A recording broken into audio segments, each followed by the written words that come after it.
Hey everybody, I'm Eric Gerlach, and this is another talk on philosophy, empiricism, modern Europe, a bit pre-modern, and Hume, one of my favorites of the pre-modern, early modern, modern European philosophers. I almost said Greek, I almost said German, both. Actually, he is a Scot. Again, as I like to say, I am a quarter Scottish, so I have no sense of humor. The Scots are known for a very cynical sense of humor. I saw a YouTuber say, if you're sitting by King Arthur's seat in Edinburgh, which is this majestic rock form, you have to say, it's kind of crap, isn't it? It's like that's a very put-offish Scottish sense of humor. It is much more Irish wit to be like, oh, it's a rainbow, us and the British, whereas it's a much more Black American hook'em to be like, oh yeah? Like that there's several variations of wit and wisdom and humor and cynicism. And the Irish are kind of playful. Black Americana is very cynical. And the Scottish are kind of like, psh. It's like, it's crap. It's like no sense of humor, no. You know what I mean? And like that's very Scottish sense of humor, and they love it and laugh. So that's what I've learned recently. All the wonders of humanity, because all those people were mixed up together in the American South, as far as my terrible sense of humor or its ancestry. So David Hume, who was actually one of the most skeptical of modern European philosophers. I say pre-modern again, kind of 15, 16, early 1700. Modern is more often 1700, 1800, 1900s, is sort of how people refer to these words. Hume was born in Edinburgh, Scotland. It looks like Edinburgh. It's technically pronounced Edinburgh, as if the H is an A on the end. His name was originally spelled H-O-M-E, like home, but Hume changed it because his English colleagues kept mispronouncing it, because the British are very into the Scots, apparently, or partly, It's not my better half. And like Descartes, he originally planned to study law, but came to a fascination with philosophy and devoted himself to it instead. Again, like Descartes, perhaps he didn't find enough truth in law school. As in The Simpsons, I don't believe in anything anymore. I'm going to law school. During his lifetime, his works on philosophy were condemned both by professors as unintelligible, yay, and priests as heretically atheist, yay. Again, I remain openly agnostic to all of this. But his 6-volume History of England gained fame and was printed numerous times. So in fact, he became famous as a historian, and his philosophy, which I think is some of the most awesome of early modern European philosophy, and the only famous Scot, actually, that I'm aware of, so hey, ancestry, whether or not the .coms, is that Hume is not only the great Scot, yes, but he also is the most skeptical and most Buddhist, in many ways, of the modern European philosophers, and he kind of sticks in the canon, saying truth is as objective as it is prejudice and habit, which is as skeptical as you can find an empiricist, or certainly not a rationalist, but any rationalist or empiricist or modern European philosopher. He is over on the skeptical side of truth, subjectivity, very much. And he kind of hangs there as the guy, and then a lot of the rest of modern European philosophy does, in many ways, and especially the analytic Anglophonic, sticks more positive, objective. There is really truth. It's more than just prejudice. But he is a fascinating character, and I happen to be into subjectivity and skepticism. So while Hume was called an atheist by friends and foes, he was critical of religion, but silent about his own beliefs. This is, again, an atheist kind of means anybody who's not traditional in these times, so take the word lightly. It is likely he was an agnostic. Again, he probably did think the universe was alive somehow, sort of, but he just doesn't think it's all that rational, as he argued in various places that reason could neither prove nor disprove the religious beliefs of the world's cultures, which is rather broad-minded of him. Hume saw religion not as objectively true or false, but as useful to a culture in a time and a place, similar to utilitarianism, which happens a bit later in Britain, and specifically more England, with John Stuart Mill, and then in America with the functionalism and pragmatism of William James. And I am a fan of him, and Wittgenstein is and isn't a fan of him, and I will get to that in later lectures. In Hume's History of England, he argues that humans are creatures of habit, who often are moved to political revolution only over matters of religion. One could extend this to ideology in modern times, systems and cultures of belief and practice. Over the course of English history, British, of course, larger, let's not behead, religion was often the only power other than the nobility that could put the monarchy in check. I oftentimes tell students, today, of course, academics is not hopelessly atheist, often agnostic, but is somewhat not so into religion, and that is the rock and rolling of the times, of course. Academics was all enforceably religious. Lewis Carroll, I write a lot about and talk a lot about even more, Alice in Wonderland, and in there, Lewis, you had to be the right kind of Christian, the right kind of white guy, and be landed with some property to ever have a shot at teaching. So in all of that, religion was, as Hume argues, a pivot point, and the only way that peasants could ever criticize the state or the nobility plenty of the time, or side with this or that noble against somebody else. So if you do think to yourself, well, politics and religion have just been used to oppress people, that's very kind of true plenty, but what Foucault much later would have us say is very Hume here. It isn't that religion has just been used to oppress or promote people. It actually has been used in all kinds of ways, and that's what you see. So sometimes if politics and the local aristocrats started oppressing the people would turn to religion to rise up, let's say, or popularly organize. We see that all over the world. So in fact, don't think of religion or politics as simply oppressive top-down forces. I'm bringing in here a little Foucault. Thinking about power working all different ways, and it massively trickles, or doesn't, top down. That's more what Hume is pointing out, and Foucault fleshes this out a lot more so in France, much later, as one of the latest of hip philosophers, and French, not British specifically. Again, ask William. That's, speaking of the history of England, yes. That essentially religion is neither a good nor a bad thing. It is culture, and that's a lot of, well, as Terence McKenna says, again, a bit shroomed, culture is the cult, man, you know? And again, that means politics is, religion is, and so, science back and forth, we are pivoting and moving and shaking. As I often mention to people, think about how religion could criticize science. Science can criticize politics. Politics can criticize religion or science in different ways, and none of that's good or bad, is what I mean. If you are like, and I like some of that less than others, yes, that's your world today. Think about like vaccinations, politics over it, religion. Think about, vaccines, as a juncture of politics, science, and religion, all of it you like and dislike plenty, that's kind of what Hume is talking about. Something like that, where people would or wouldn't rein in science, or science would or wouldn't be able to criticize government like religion didn't. That's actually with shifting alliances. It's a very good point. I've labored this point a bit too much, with conjunction and help and against other institutions. But yes, that is a very powerful point that will be very French postmodern about truth later. It's good to notice that Hume in his historical work already was that skeptical. He's not telling you religion good, religion bad. He is telling you religion plenty human, and so's politics and science. And that's very Hume, the course of this, with truth being at best assumption, habit, and prejudice in the most hardcore empirical, and one could say hard pragmatic, point of view. Not into objectivity, but very much into how the objective is the most solid of the subjective. Hume's radical skeptical position, the one that then is going to awake Kant from his dogmatic slumbers. First, we're going to have the very also idealist Berkeley. Hume is not much of an idealist, he is an empiricist. Berkeley, like Kant, is an idealist. We'll have him first, for whom this town is mispronounced, as I like to joke.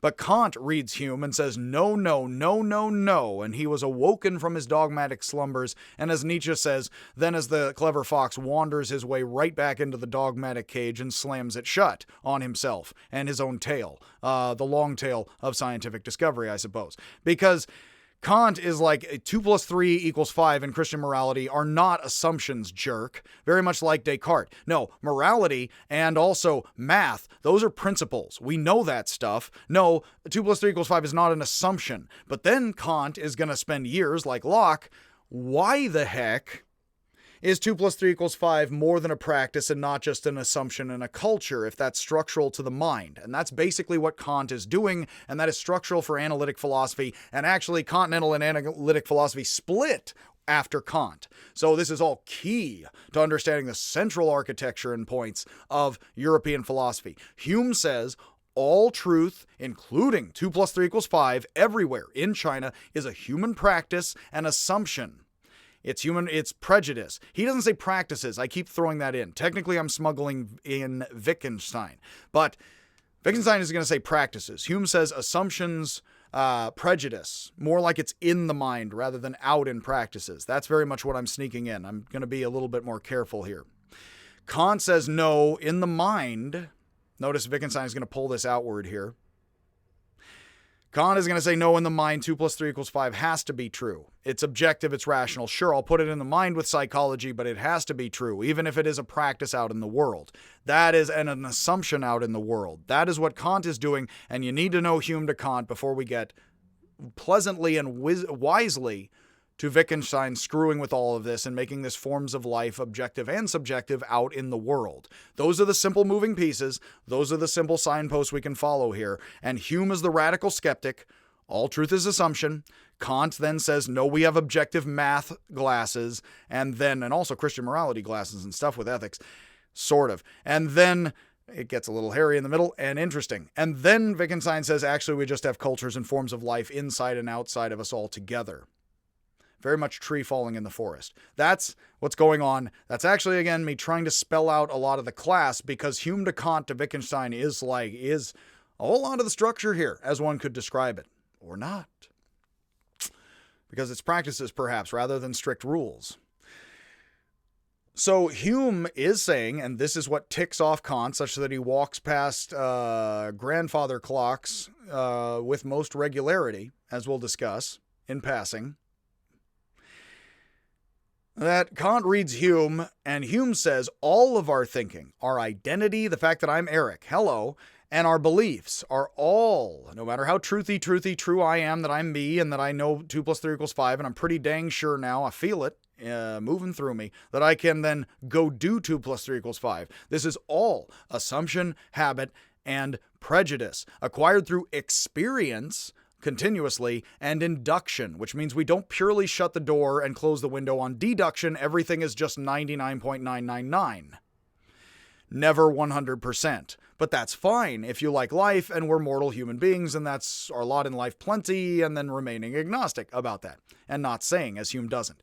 This is similar, he talks about history, not the afterlife of Britain. This is similar to the Buddhist theory that the mind and all of its concepts, including identity and memories, are skandhas, so scandalous, again, Scandinavia. They are piles. A skandha is a pile that accumulates over time. In fact, I do believe skandha would thus be Pali and perhaps very close word Sanskrit, and I'd actually have to confessedly look up if skandha is Pali or Sanskrit.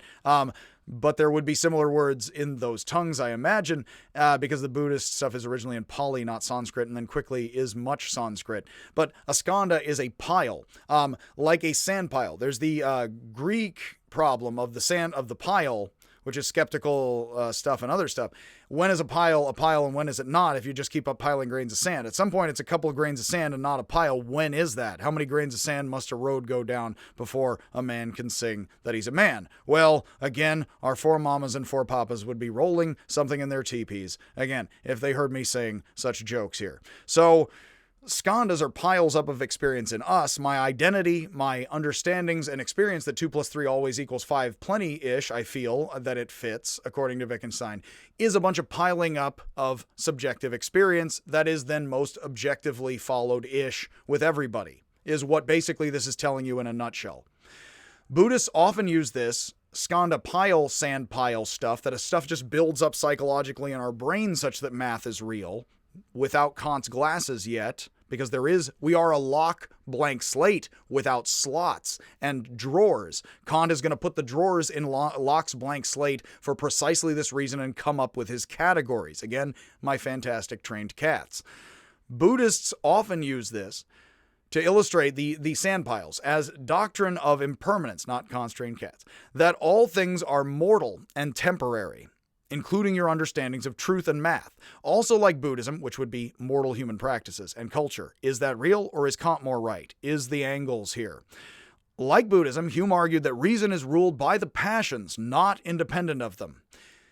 Putting passion and want and I said math feels it fits, because I'm more on this side. Hume had access to Buddhist views through Jesuits and scholars and missionaries who had traveled to Thailand and Tibet, a theory that Alison Gopnik, who's in this Barclay town, we'll get to him next. I do mention her and her work in the psychology department because post-Piaget and Piagetian, again, I will not do the accents or try or pronounce my consonants heretofore. Because Gopnik, she is concerned with babies when they develop object permanence in and outside of the womb. And then, effectively, when do we acquire all this? We slowly do, and then we snap into it very much, is the language I've been using a lot lately. So we are all experienced empiricists. I've been using the finger snap a lot lately with Zen and other things. You and I are conditioned such that I can say, I'm going to unthink this. Dang it, because I'm so conditioned, hey, finger snap, and then this could be rude or nice in China or not, and we can also have that overlapping with visual, audible, tactile, and beginning for the Zen. This is now an end of a process, and now this is, again, I'm conditioned such that not only did I have to, I remember being frustrated as a child trying to snap my fingers, and I couldn't. Now this is a snap. I even screw it up on camera and don't cut and edit because I'm trained to do it plenty. I don't do it perfectly, but I often do it completely. There it is. And a finger snap is very much a finger snap to you and I in ancient China. That is the way that our minds learn things and then just assume them and project them throughout the universe, if you follow that there skeptically. And that's kind of what Alison Gopnik and Piaget before her, and then and his children after him, and then Buddha and Hume are playing with here. How much, your mind through induction soaks up things like the spongy neuron material. And then a finger snap is a finger snap instantly. In fact, your thought can't get in front of this. Try to think it. Nope, because you were just so conditioned. That's a finger snap. I am totally open to hearing how, of course, all these practices are impermanent and could be differently conditioned. That's very much what these guys are talking about. So is this a finger snap? We're very conditioned to have and be that as that is kind of the ultimate subjective answer. No objective sort of standard or perfect truth outside of that other than continued practice and induction. Hume's text, I linked a free resource online. An abstract of a treatise of human nature is the condensed form of his first and foremost work, a treatise of human nature, which he wrote after critics claimed the original was convoluted and difficult to understand. Hume begins by saying that philosophy has flowered all over Europe in these last 80 years, that's 80 years, no connection, just using English similarly at the time, to Lincoln or Gettysburg, and that which was a couple of years, I think 1800s later, and that this has occurred in England just as greatly as any other. He is actually saying, as I mentioned, you have Descartes, he's a French guy. You have Locke, he is a English guy. You have Leibniz, he is a German guy, and Spinoza along with him and beforehand, who is Portuguese Jewish in Amsterdam. And now you have Hume, who's a Scot. These are the first characters we have. And so he says, and he says in the let's check his dates again here. He is solidly, yes, 1711 to 1776. Again, that makes it nice and memorable for an American. Again, force of habit, right? As everything. That in the 1700s, before the 1800s and a bit of the Lincoln, which is, of course, in 1856, it's around the mid-1800s. Again, my numerals are incomplete. That's he's using very similar language to say, no, Europe's just been getting into philosophy over the last 80 years, and it's kind of cool in the 1700s. Once again, I always say it's 1600 to 1700, Europe passes up Islam and becomes nice and firmly in its place. That changes a lot of meaning in people's lives. Europeans start talking more like we are objectivity itself. And we're sort of like, but we also have stuff before then, plenty. And that actually sounds very much like Hume here. No, we've gotten into philosophy great in the last 80 years. It's all over Europe now. Who would say that? You know what I mean? And that's odd language to say if you think Europe has just been the philosophical, logical, scientific culture. Of course, Dark Ages, as people say, but that's weird. You know what I mean? Because how did it catch on in Europe for the first time kind of for 80 years if these guys are so Greek, It's a recent development for him. So Hume says, as is Western civilization at all, so sort of. Again, Scotland. Hume says that the point is to paint yourself blue, charge downhill at the Romans and or British cops, after the football match. That's my understanding of Scotland. Hume says that philosophers of ancient times have handled their truths delicately, unlike the Scots, showing more restraint than full depth of reflection as do the cops. Remember that with Descartes, skepticism and critical reflection can quickly turn to dogmatism and orthodoxy.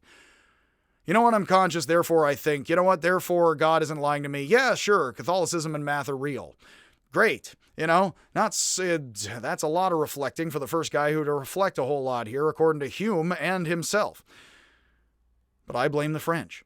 Hume argues that all truth is assumption and habit, which means that any accepted truth must be continuously justified rather than simply proved once with reason. Foucault, I already mentioned, bald philosophy man, according to some bald French philosophy man, as he has been named in the memes occasionally, wise bald man. Foucault, glasses wise bald man, whatever have you French, says basically, no, that's power. Power has to continuously justify itself, he says most cynically and simply, and then if it doesn't do that, well, then it isn't sticking up for itself. It kind of falls apart, doesn't it? So it constantly has to symbolize, constantly has to propagandize, constantly has to be like, we are us, we're here because we're here, because we're here, because we're here. It's like, otherwise stuff falls apart according to the Buddhists and other stuff. Your body, your heart stops beating, you dissipate back into the cosmos. So you gotta constantly reiterate and justify power. That's a double-edged sword, says Foucault. Not happy or sad, all of it. It opens up the potential, thus, like saying religion can pivot back against politics and or science can pivot against anything it likes, plenty. If we fund it and allow it to, plenty. It opens up the potential for continuous questioning of all established and institutionalized forms of knowledge, as it does open up math to being impermanent, right? And people don't feel that entirely. That's very philosophy. Hume says that all mental activities are perceptions. This is a very major distinction. And perceptions, so experience, is perception. Sort of. Hume is using the word perception here loosely. I might tell you I'm imagining something that isn't perception. In a certain sense, Hume is saying everything, including my imagination and including Paris, France for me right now, is all perception, whether or not it's imaginary or emotional or anything, which I like to separate emotion from perception and say I have my eyes and then I experience my emotions. Hume is saying, of course, we experience all of that, so your emotions are also perceptions. You're not actually staring at your anger and experiencing it through a medium very much at all. Wittgenstein would say you couldn't really, given our practices. But anger is a perception of anger in you, and then you see others and feel that and imagine that. So anger is also a perception. Again, I actually use the word perception a bit more qualified here to mean your eyes and ears, and then it's hopelessly interwoven with everything else, and it gets quick. But this would be perception for me, and then me being slightly upset would maybe be emotion, although it's all intertangled. Hume here is saying everything, ever, always for us is perception, and this is two kinds, very much outward and inward. And he says impressions, which is very much what I would say is perception, my eyes and ears, impressions on my senses, on the blank slate of Locke, then turn into ideas, and my blank slate is stamped with my experience. So everything is perception. When I have stuff inside, I'm perceiving my imagination and emotions plenty. When I'm outside, I'm perceiving my eyes and ears, what they see plenty. And my impressions of my eyes and ears and touch lead to the ideas that are the stamp of my experience on my mind and my emotions and my imagination. That is very much what Hume is saying. I like to show with Wittgenstein things are in and out, and that very much. But also Hume is getting part of it here, but actually ignoring certain ways this is. But let's just go with Hume right here and not screw this up until well after Kant, because he's going to screw it up for us, according to me, and later Wittgenstein. And then we can unscrew the screw, turn it backwards, and still live here, is what I'm saying. It's really a double twist with a jackknife. So, given all of the jackholes, you know what I mean? All around here, you need a jackknife or two. So at least let's turn back to the material. You have impressions outside lead to ideas, which are basically stamped in experiences inside you. Notice this is very one-directional, very much one direction, like the band. It is very much, outside gets stamped inside you, is basically what Hume is saying. That's where truth comes from. Outside stamped inside you. Impressions are perceptions of objects and others that are present, and ideas are perceptions of objects and others that are not present or not directly perceived. Close your eyes, think of an apple. That is an idea. Open your eyes and look at an apple. That is perception. If we have the perception of a red billiard ball on the table, this is an impression. We're seeing it. If we turn away from the table such that we are no longer looking at the ball, we imagine it. And as I tell the students, and it's very good to show, think about how this is all seamlessly working together in your mind as I look at not you, and then look over here, and then look back with the microphone, and then come back. My world is seamlessly, I see and then imagine what is right out of my eyesight and then see again. Right now, the hallway outside of my apartment or whatever room you're in, if you're in a room, the hallway outside your door, even if you're outdoors, whatever your room may be by association, that's imaginary to you. In a way, Superman is actually sort of imaginary but can't exist, which is fiction actually, and it's weird how we process that. Wittgenstein would say we don't really. I'll explain later. But Superman can't really exist. Thomas the Train Engine has to live somewhere for little children. But the hallway outside my apartment is imaginary to me, but I imagine that I will have the impression and perception of it later. I actually very much imagine that I will never meet Superman for real. You know what I mean? Because I can meet a guy in a Superman costume, I can meet a guy children misperceive as the real Superman. As my adult understandings and practices, I do not explain them entirely to myself. Hume is a guy who used to exist. I misspoke there. I was supposed to say Superman. Hume used to exist and doesn't anymore. Superman does exist in that he never did, if you understand my point. Hume thinks, and thus he is right now. Superman thinks, and he isn't really, like Hume isn't right now, but sort of Superman you can never meet in actual practice. That's like impressions and ideas. You can trick people with this. One of the good Zen koan-like moments of analytic philosophy is, which is an anti-Cartesian argument. We've already done Descartes. You can give me that Superman has, it's against I think, therefore I am, smuggling in the thought content. Does Superman have X-ray vision? Yes. Will you give me to have anything? Something must be real. Yes. Okay, then Superman is real. What I'm doing is he really has X-ray vision in the fictional part of your mind. I'll leave that there. So in your imagination, he really has X-ray vision. And in my hallway, there really is, say, garbage I need to take out. Not right now, I imagine. I'm pretty sure I lucidly didn't leave it there. But, so maybe I, didn't when I wasn't. But I insist. I was asleep for a while. Maybe I sleepwalk. But I imagine there is not garbage that I need to take out. But that's different from me imagining Superman doesn't have X-ray vision when he's sick or something like that. You get what I mean? The really interesting thing is to follow all these twists and turns, understand we don't actually order these things consciously, and Hume, like Wittgenstein, is going to say, you're understanding me without talking to yourself or thinking because you have been so conditioned. That's what he's saying, and you can really see this stuff through philosophy, and also, of course, increasingly the 1800s would call it psychology. Psychologists such as Gopnik are really into Hume, which is why she talks about Hume and Tibetans. I want to tell you all about a place called Tibet. And then I hit the milk bottle, and then I give up. So, what we have, and there's no Tibet spoken of ever again in that series of Twin Peaks, up and down with all that. So, you can see a billiard ball, you hear the clack, and this is where this is going to get to, and your mind puts it together. Hume used billiards, a leisure activity for aristocrats such as himself, to illustrate his criticism of our concept of causation. This really is worked outward by Wittgenstein, perhaps not specifically on purpose, but is something fierce. It's good to see simple Hume here and understand Wittgenstein is going to take these ideas way downfield entirely plenty. So, if I look at a red ball as it's moving, my mind is actually set up, psychologists will tell me, to constantly see it ahead of itself because I'm imagining in a certain sense where it will be. So then when things don't meet up with our impressions, we can often have the experience of seeing a hallucination or feeling something and then it suddenly is jerked away from us. I have mentioned to my students before that if you ever step on an escalator and you're used to escalators and it's not moving, you can sometimes have the distinct impression like it's moving backwards. It is similar where if a car is moving and we suddenly see it, we imagine it kind of hitting us and stop, and then the car screeches to a halt, and we kind of have in our imagination something almost real there, but not entirely. It is very much like if you are imagining a tiger behind the bush. I do mention moments of waking life very much.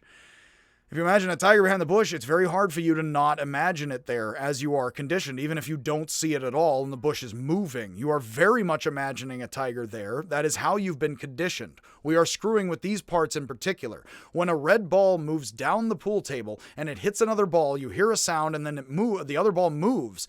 We are very conditioned to believe this is not Disneyland. That's how Disneyland works.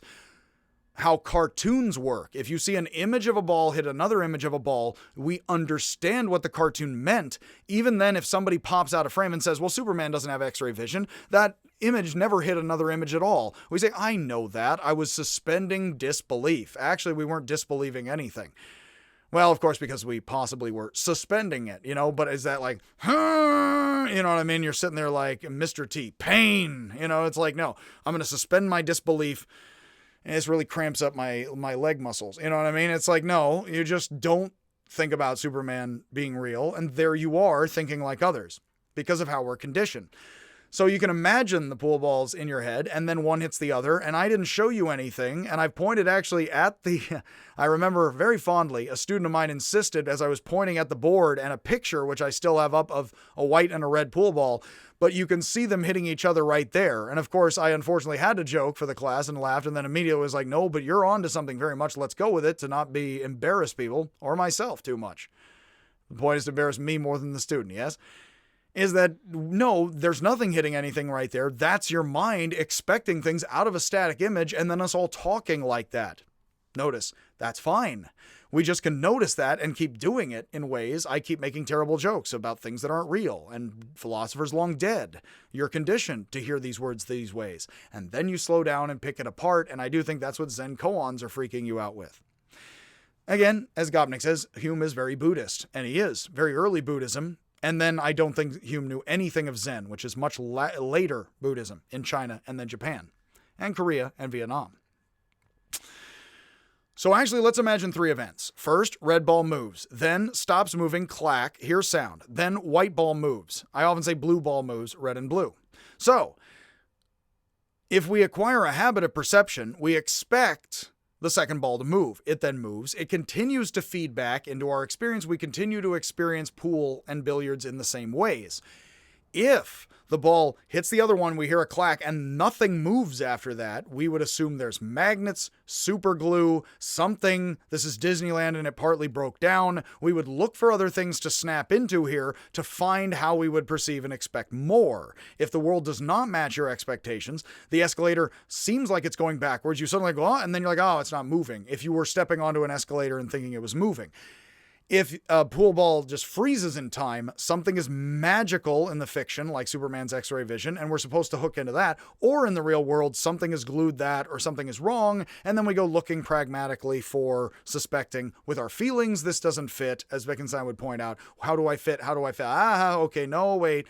And that is thinking. That is figuring things out, what we are examining here, how we are assuming and inducting and getting in the perception into our coherent, a bit, perhaps not so much, ideas and words and practices that weave together in the world. I constantly frame it a la Wittgenstein.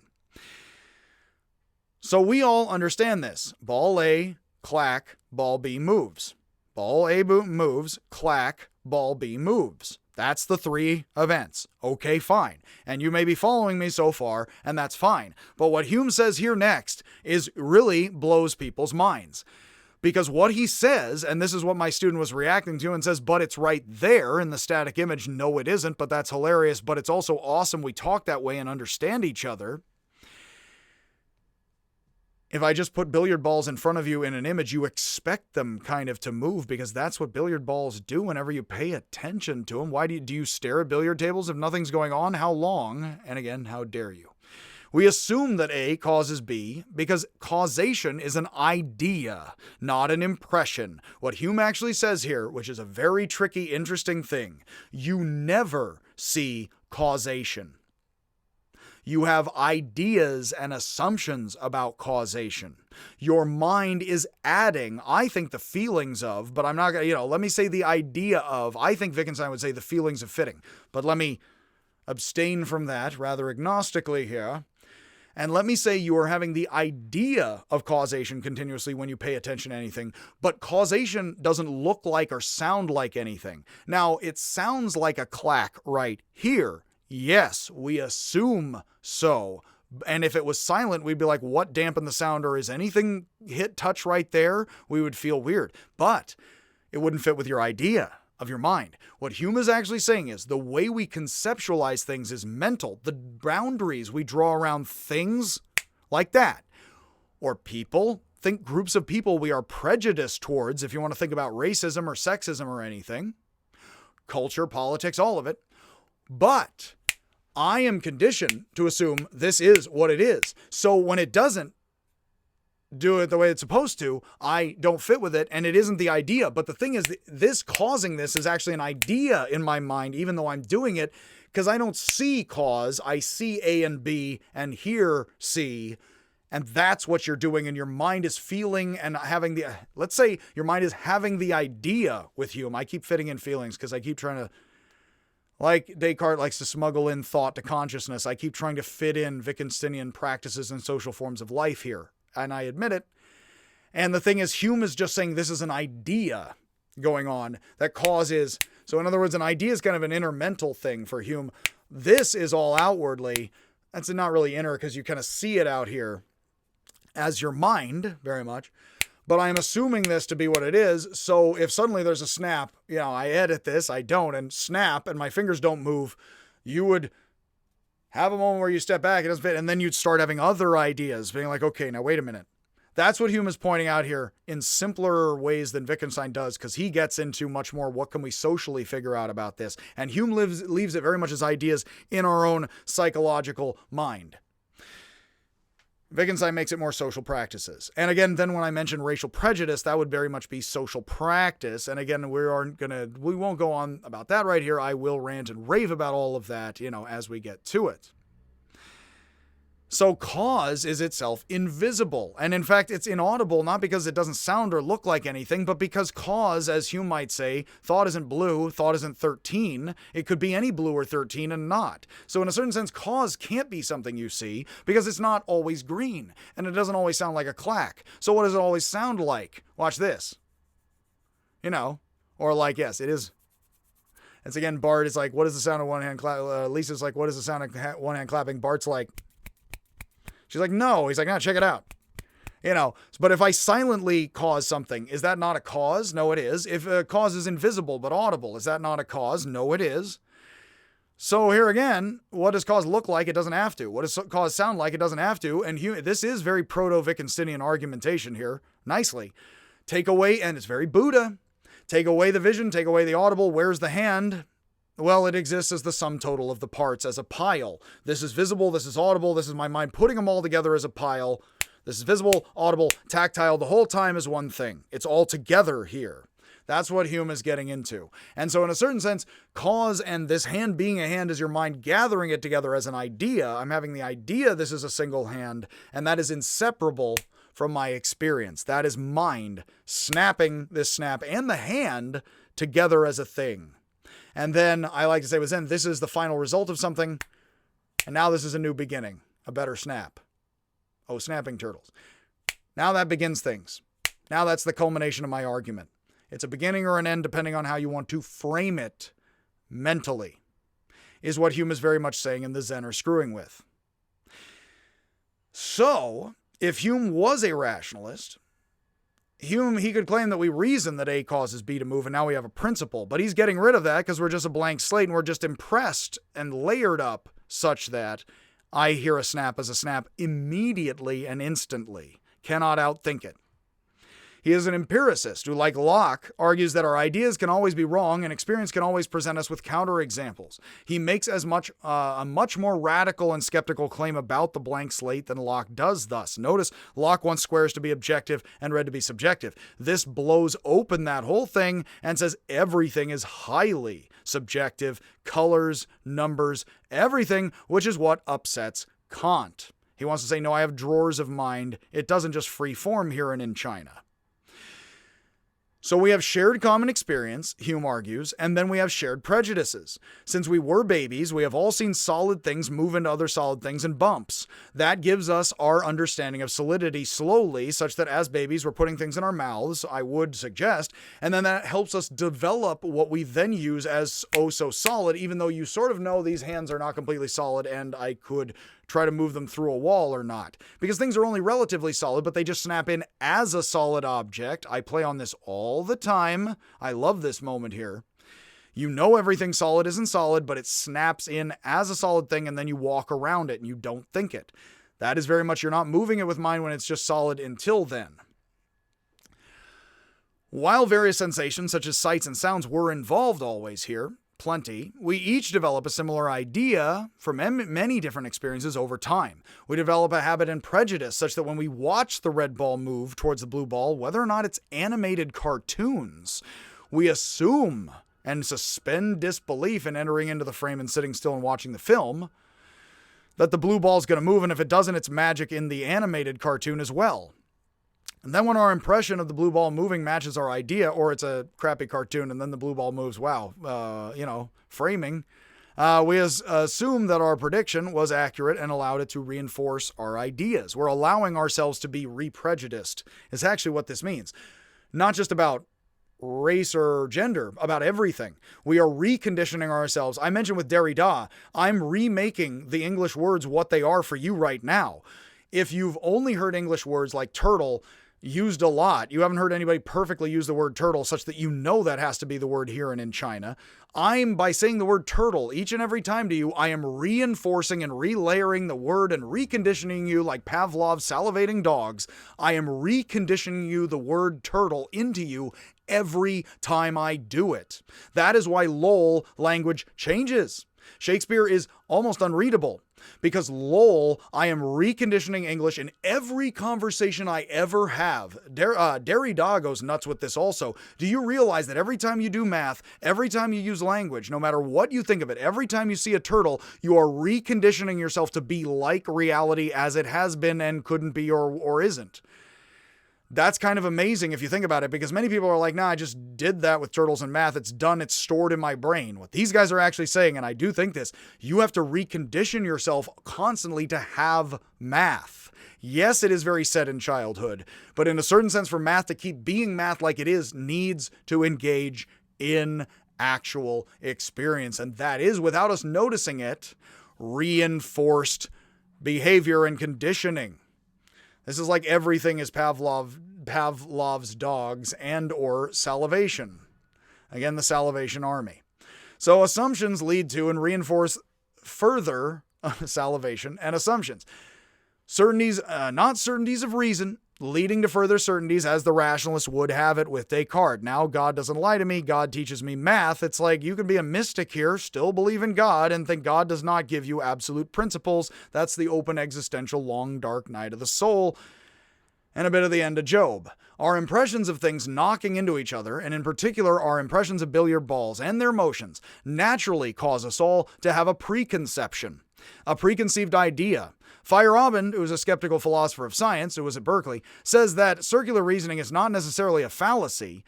It is the most dominant form of reasoning on the planet. And much of the time, circular reasoning is perfectly correct. Sun's going to rise tomorrow. Hey, there you go. Of course, it's a bit foggy here in the Bay today. Again, it's like the Irish, see strange, large, yellow UFO in the sky with global warming. Haven't seen it before, I have seen the daytime, though. I'm not sure how.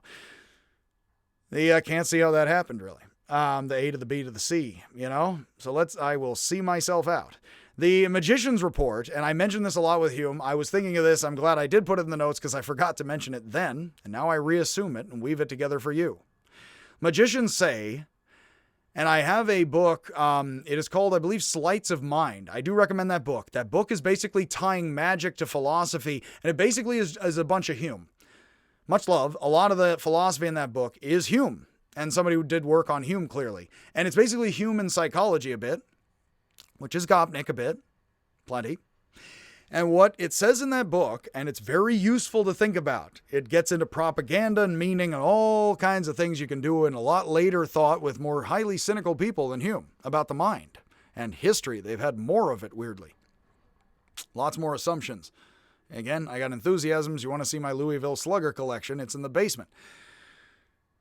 Magicians say that when they pretend to throw a red ball, highly visible, up into the air in front of an audience, and they know how to palm the ball such that it looks like they're tossing the ball up, but actually they're concealing it in their palm. And let's just say this is a skill you can learn. It's amazing. It looks it. The children don't see anything other than that. The magician may or may not, probably doesn't. Maybe I would actually pay attention. I would put my eyes somewhere else, but then again, I'm not a magician. I just use sleights of mind.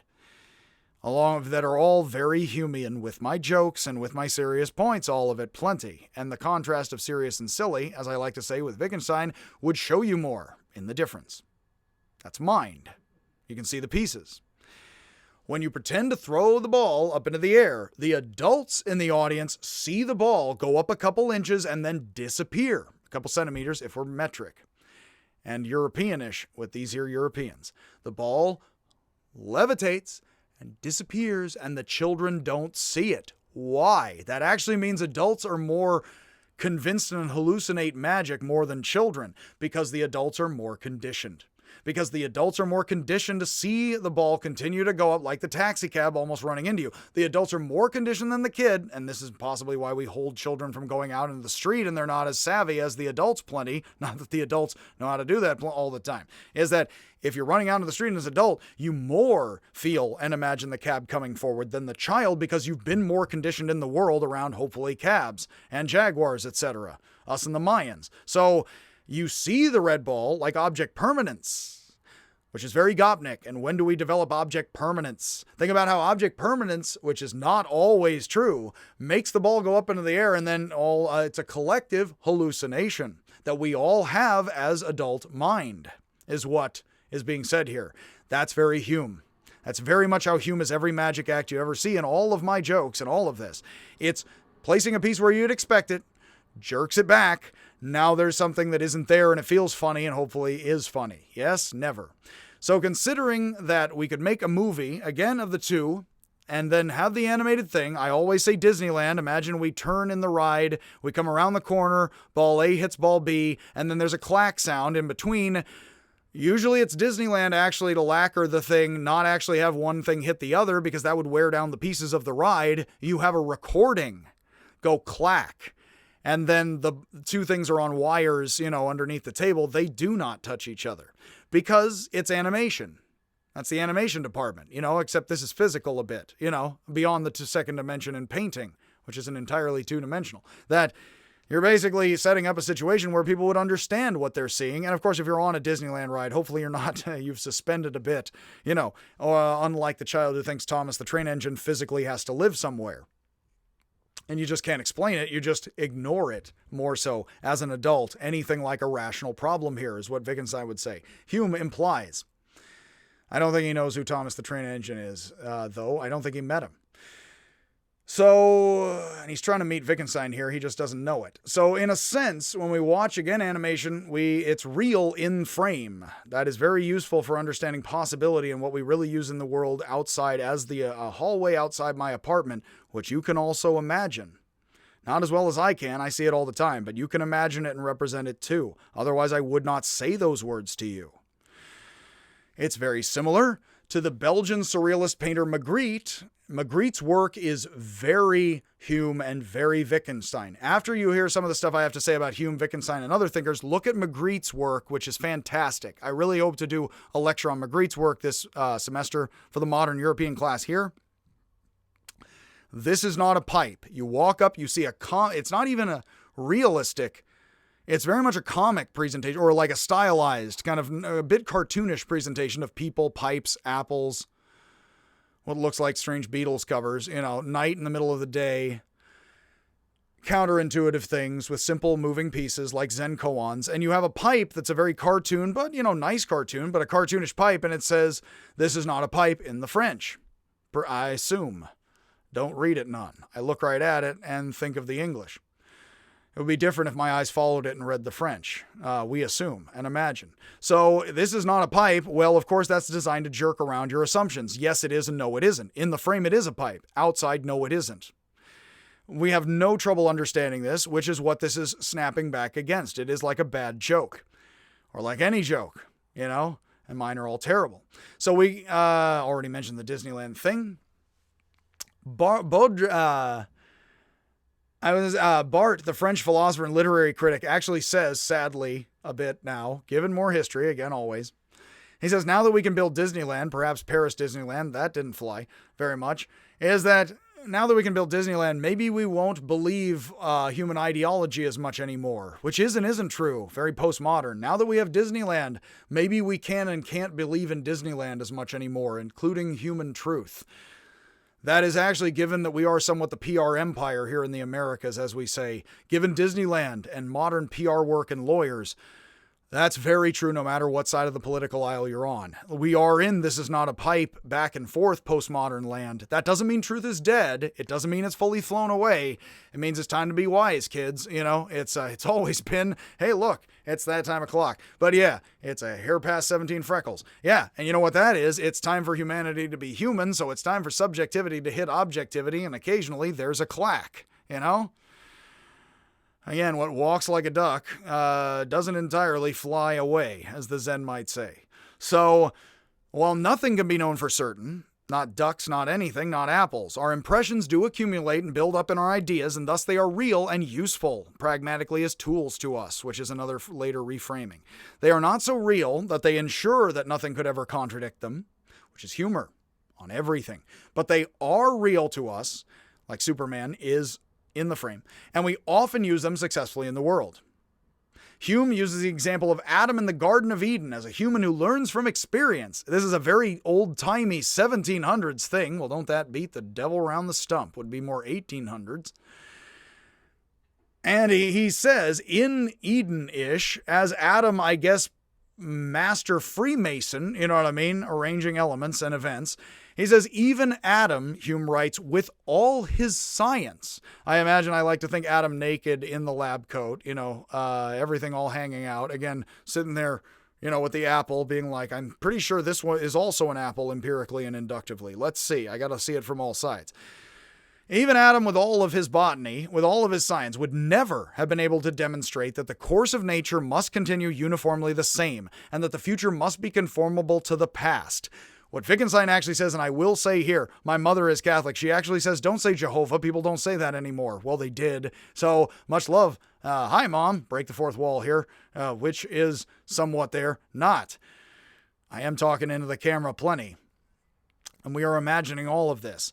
Wittgenstein actually says that if you are sitting there trying to figure out if you shove people into lakes because of your father and your bad relationship with him and his personality or not, God himself, the Lord Jehovah, would not be able to fully tell you whether or not you do or don't push people into lakes singularly because of your father. And here Wittgenstein is not saying because God isn't smart enough to figure that out. He is saying even an omniscient being cannot tell you your behavior comes from a single cause, which is very Buddhist, codependent arising, Hume, and sandpile skandhas. Again, when you push people into lakes, it is so scandalous. And there are a lot of lakes and fjords in Scandinavia. You could go try it, Think of your father, shove Swedes into fjords, is what I'm telling you, or off of them. I am difficult with Swedes.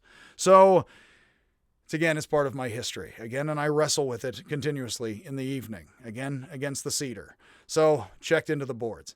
So that, essentially, Adam can't predict fully the future. In a certain sense, God can know it, but in another way, what Wittgenstein is actually saying, if God chooses, as Eriugena the Mystic of 900 wrote my master's thesis on, Eriugena actually says if God chooses to not know the future, God can't tell you the future, is kind of what this says, because it's just a tangle. And if God says that's a tangle, it could go many ways, Jimmy. What are you going to contradict here, kid?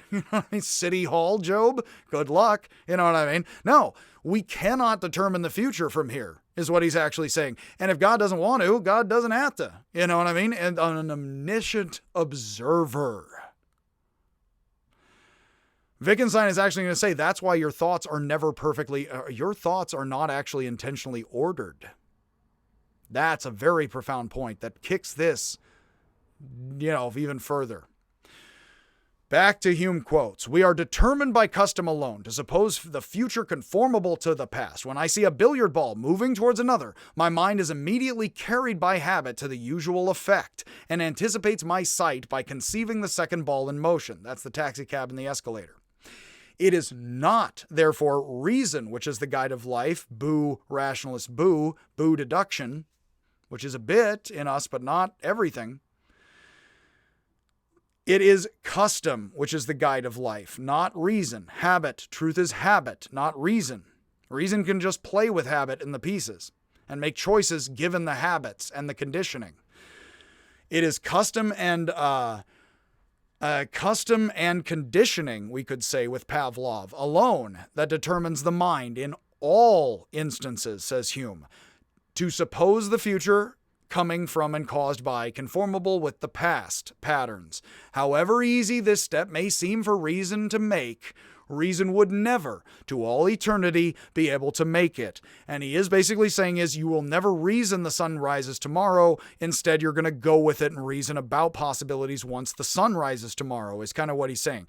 You are going with the sun's going to rise or there's something wrong, because you cannot unreason that for you plenty, is what he is saying. You could slowly, but not right now, immediately. That is impossible.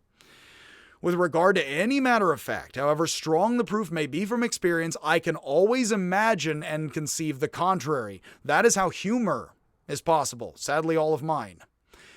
No matter whether or not unicorns exist, we can imagine they do or don't exist. That is Avicenna of the Islamic world. That is imagination and very much empiricism in the Islamic world. And that is very much empiricism here in Scotland and Britain and Europe. Notice the assumptions there. Russian dolls, getting outwards that a ways, yes? Does Finland exist? It does if we assume it does, I can't hear it here. So they are kind of quiet. I can always conceive the contrary and imagine Finland does not exist. I can imagine it's always been part of Russia, then Sweden, then Russia, never separated into a separate third way here. Yeesh, Europe. Though I cannot always believe it. I cannot sit here and say I'm going to not believe in Finland.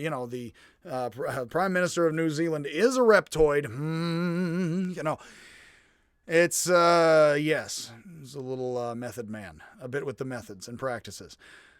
Philosophy, he says, would render us entirely Pyrrhonian. Pyrrho is the great original Greek skeptic who supposedly went to India with Alexander, saw somebody light themselves on fire, came back and said, I can out-argue anybody, and then I'll argue against me afterwards. Because it is not belief, it is practice.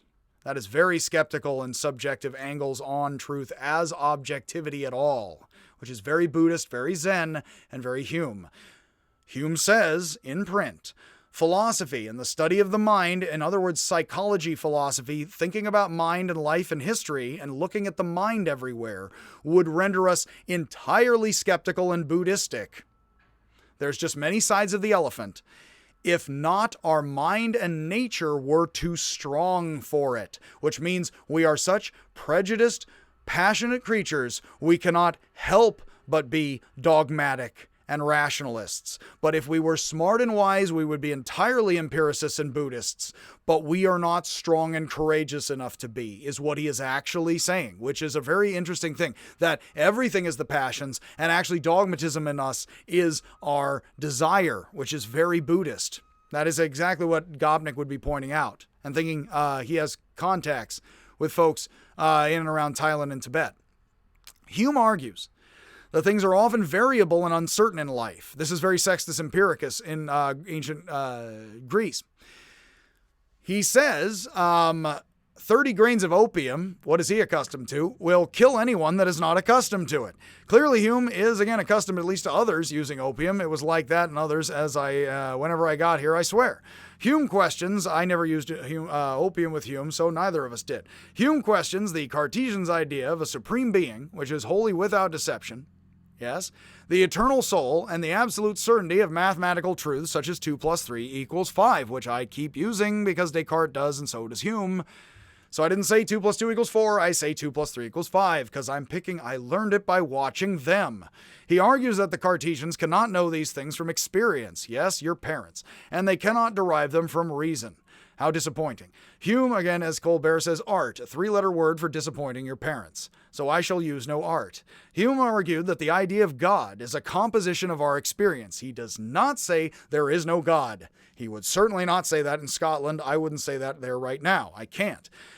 We project from our experience that bearded men rule things. He says, and actually that's legit to say to Christian mystics and everybody else. I like to say we're anthropomorphic and not. So Christians say it is and isn't a guy with a beard, sort of Z's.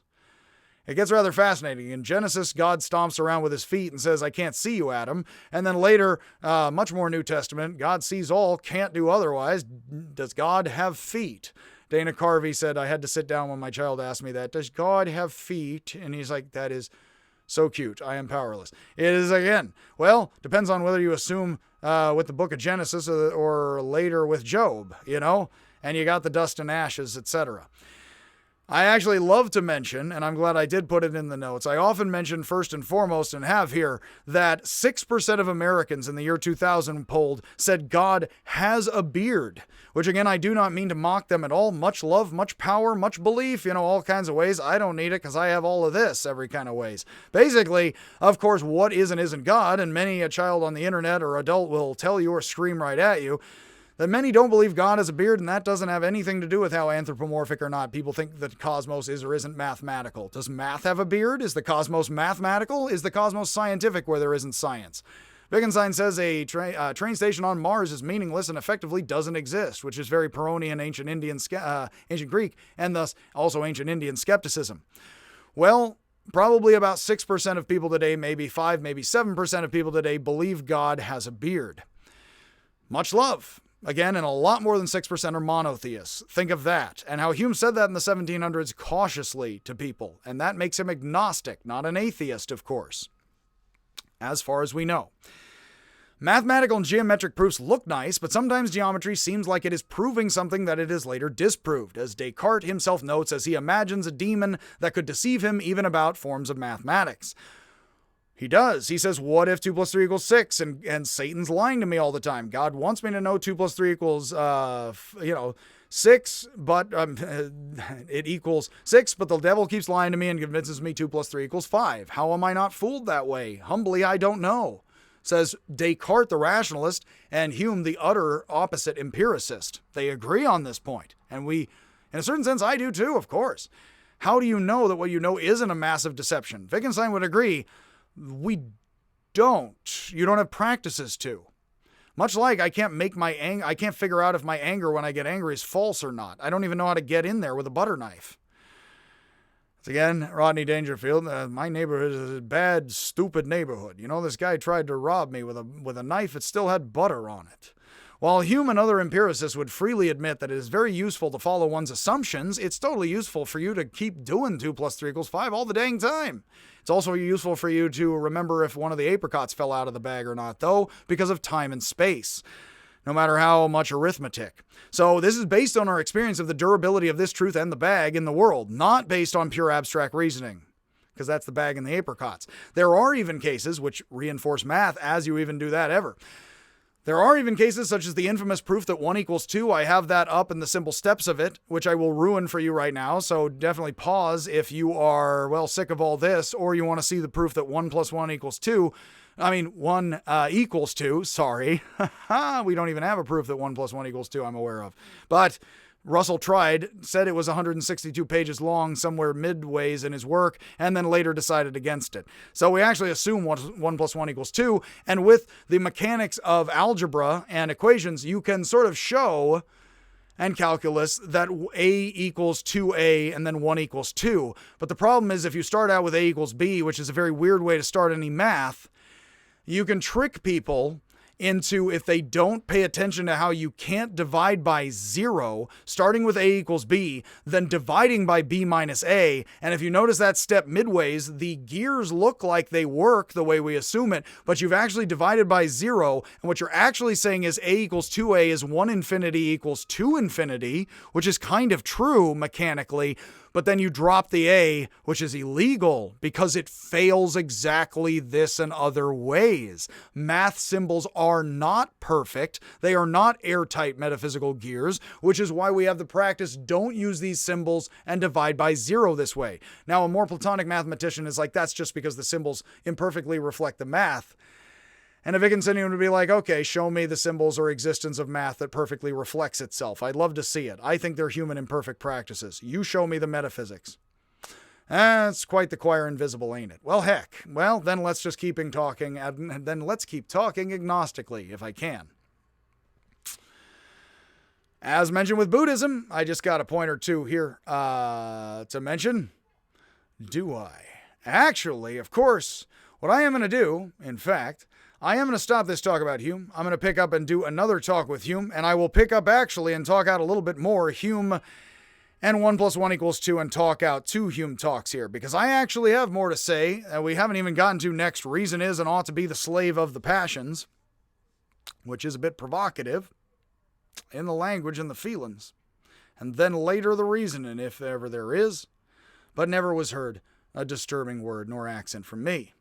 I'm going to stop this talk right here. Of course, we've just gone over the hour. I do have actually a bit more notes, so I will have another talk on Hume. Hume is a favorite of mine. I can lecture at length, and it will be important for Berkeley, Kant, and all the way through to postmodernism and or Wittgenstein. Much love, much happiness. I am assuming you're all people, and you'll have some happiness in your life. Let's hope and assume. And I will see you, if I can assume my eyes together, have vision quests of light and darkness, and if I ever see you.